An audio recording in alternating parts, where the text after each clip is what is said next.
చేసినటువంటి గత 60 రోజులుగా చెప్తున్నాం. అలాగే ఈ రోజు కూడా డిప్యూటీ సీఎం గారు చెప్పడం జరిగింది. అవన్నీ విడిచిపెట్టేసి ఒక ఫ్రెష్ పేజ్ గా మనం వెళ్ళవలసిన అవసరం ఉంది. దాన్ని డిప్యూటీ ముఖ్యమంత్రి గారి ఆధ్వర్యంలో ముందుకు తీసుకెళ్తాం వాసుదేవన్ గారు. రైట్. సుజాత గారు, జనసేన అధికార ప్రతినిధి. నమస్తే సార్. ముందుగా మీకు 99 వీక్షకులకి, ఛానల్లో ఉన్న పెద్దలందరికీ స్వాతంత్ర దినోత్సవ శుభాకాంక్షలు అండి. సార్, గత 5 ఏళ్లుగా చూసుకుంటే కనుక మన రాష్ట్రంలో శాంతి భద్రతలు అన్నవి ఐసీయూలో ఉన్నాయనే చెప్పాలి. ఇందాక మిత్రులు చెప్పినట్టు రాష్ట్ర వ్యాప్తంగా ఎక్కడ చూసినా గంజాయి అక్రమ రవాణా గాని, దేశం మొత్తంలో గంజాయి ఎక్కడ పట్టుబడినా దాని మూలాలు ఆంధ్రప్రదేశ్ వైపు చూపించడం, పక్కనున్న తెలంగాణే కాదు ఢిల్లీలో పట్టుబడినా ఎక్కడ పట్టుబడినా కూడా ఆంధ్రప్రదేశ్ నుంచి గంజాయి సరఫరా అయినట్టు ఆధారాలు లభించడం, అలాగే ఎన్నికల ముందు కూడా పెద్ద ఎత్తున డ్రగ్స్ విశాఖ పోర్ట్ లో పట్టుబడడం కానీ, అలాగే ముంబై ముంద్రా పోర్ట్ లో పట్టుబడిన డ్రగ్స్ కి మూలాలు అడ్రస్ విజయవాడలో లభించడం, ఇటువంటి ఎన్నో అంశాలు భారతదేశంలో ఆంధ్రప్రదేశ్ అంటే అంతకు ముందు వరకు ఉన్న పేరు ఒక అన్నపూర్ణ, దేశానికి మొత్తానికి అన్నపూర్ణ ఆంధ్రప్రదేశ్ అన్న పేరుని గంజాయి ఆంధ్రప్రదేశ్ గాను, అప్పుల ఆంధ్రప్రదేశ్ గాను, భద్రత లేని శాంతి భద్రతలు కోల్పోయిన ఆంధ్రప్రదేశ్ గాను గత 5 ఏళ్లలో మనం చూసాం. దేశంలోనే ఆంధ్రప్రదేశ్ యొక్క పరువు ప్రతిష్టల్ని నిజంగా దిగజార్చిన కేసులు అయితే కనుక గంజాయి కానీ ఈ డ్రగ్స్ విషయం కానీ. సో దానికి అప్పుడు సహకరించిన ఐఏఎస్ ఐపీఎస్ అధికారులు ఎవరైతే ఉన్నారో నిజంగా వాళ్ళు విధుల్ని ఉల్లంఘించి వాళ్ళ యొక్క పరిధులు దాటి వాళ్ళు ప్రవర్తించిన తీరు, అప్పుడు ఉన్న ప్రభుత్వానికి లొంగిపోయి వారు చెప్పినట్టు నడుచుకున్న తీరు నిజంగా ఈ రోజు వాళ్ళ కెరియర్ లో ఒక మాయను మచ్చలాగా మిగిలిపోయి వారు ఈ రోజు పక్కన కూర్చోబెట్టడం అంటే వాళ్ళకి నిజంగా ఒక అవమానం కింద చెప్పుకోవాలి.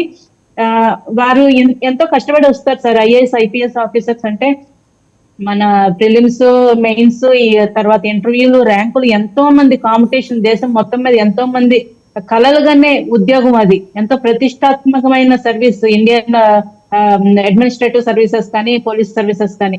అలాంటి కాంపిటీషన్ ఎగ్జామ్ లో ఎంతో మందిని దాటుకుని అంత స్థాయికి వచ్చిన వాళ్ళు వారి కెరియర్ లో ఇంకా మంచి పేరు సంపాదించుకొని అలాగే ప్రజలందరిలో మన్ననలు పొందాల్సిన అవకాశం ఉండి కూడా గత 5 ఏళ్లలో వారు చేసిన నిర్వాకాలు చూస్తే కనుక అంటే అధికారం అనేది శాశ్వతం కాదు, పార్టీలు ఒక 5 ఏళ్లకు ఒకసారి మారిపోతుంటాయి అనేది కూడా మర్చిపోయి సుజాత గారు, సీఎం గారు కానీ డిప్యూటీ సీఎం గారు కానీ వాళ్ళిద్దరూ గడిచిన 5 ఏళ్ళు ఏం జరిగింది సమగ్రంగా వివరించారు. ఓకే, మనం రివ్యూ చేసుకోవాలి, అసెంబ్లీలో కూడా చేసుకున్నాం, శ్వేతపత్రాలు రిలీజ్ చేసాం, అయిపోయింది. యాక్షన్ ప్లాన్ ఏంటి? ఇప్పుడు ఎర్రచందనం వయా కర్ణాటక వెళ్ళింది నేపాల్, అది ఎస్టాబ్లిష్ చేశారు. చర్యలు ఏ రకంగా ఉండబోతున్నాయి? 60 రోజుల తర్వాత కూడా ఇంకా మనం జరిగింది చెప్పుకోవడంలో దెర్ ఇస్ నో పాయింట్ అనే మాట మేధావిలోకం నుంచి వినిపిస్తుంది. సామాన్య ప్రజలు కూడా ఎదురు చూస్తున్నారు మీరు ఎలాంటి చర్యలు తీసుకోబోతున్నారు అనేది. ఎక్యూజ్డ్ ఎందుకు ఫైండ్ అవుట్ చేయాలి? కాకినాడ పోర్ట్ నుంచి తరలి వెళ్ళిన అక్రమ ఇది మొత్తం రవాణా జరిగింది, రేషన్ బియ్యం రవాణా జరిగింది, ప్లాస్టిక్ బియ్యం. ఇవెందుకు వదిలేసి వ్యక్తిగత జీవితాల్లోకి జొరబడి వాటిని హైలైట్ చేయడం ద్వారా వీటిని మరుగున పెట్టే ప్రయత్నం చేస్తున్నారనే ప్రశ్న కూడా ప్రజల నుంచి వస్తుంది, ప్రజా సమూహాల నుంచి వస్తుంది. మరి now you are at the answering end. 5 ఏళ్ల పాటు ప్రశ్నిస్తూ వచ్చారు, ఇప్పుడు జవాబులు మీరు చెప్పాలి.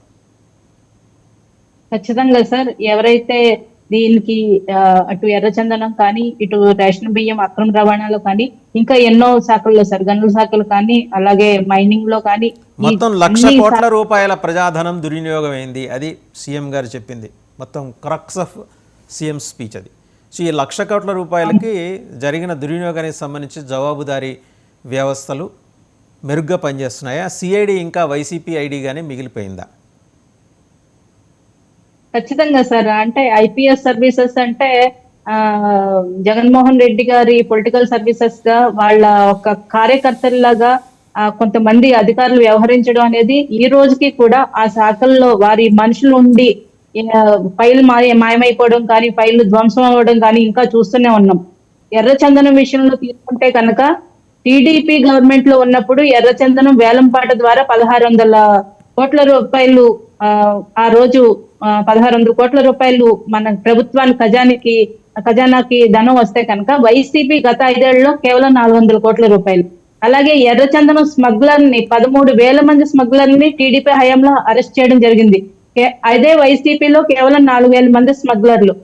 ఎర్రచందనం పరిరక్షణ కోసం ఉన్న అటవీ శాఖ సిబ్బందిని కూడా వాళ్ళు సగానికి సగం తగ్గించేయడం జరిగింది. అలాగే వారి సిబ్బంది రక్షణ కోసం వెళ్లే ఏదైతే వాళ్ళ మెయింటెనెన్స్ ఖర్చులు ఉంటాయో వాటిని కూడా ప్రభుత్వం ఆ బిల్లులు చెల్లించకుండా, అంటే వాంటెడ్లీ అక్కడ వాళ్ళ అధికారుల్ని ఎవరైతే ఉన్నారో వాళ్ళని కూడా సిబ్బందిని కూడా పని చేయనీయకుండా, ఎర్రచందనం చెట్లు లేని శ్రీకాకుళానికి కొంతమంది ఫారెస్ట్ బీట్ ఆఫీసర్స్ కానీ ఫారెస్ట్ రేంజ్ ఆఫీసర్స్ కానీ అక్కడికి ట్రాన్స్ఫర్ చేసి అక్కడ వాళ్ళకి ఏ పని అప్పచెప్పకుండా అక్కడ కూర్చోబెట్టి, ఇలా చాలా అంటే దొంగ చేతికి తాళాలు ఇస్తే ఎలా అవుతుంది, చక్కగా పక్కనున్న కర్ణాటక తరలించి అక్కడి నుంచి నేపాల్ తరలించి ఎర్రచందనం దొంగలకే చేతికి తాళాలు ఇచ్చి అధికారం ఇచ్చినట్టు అయిపోయింది సార్.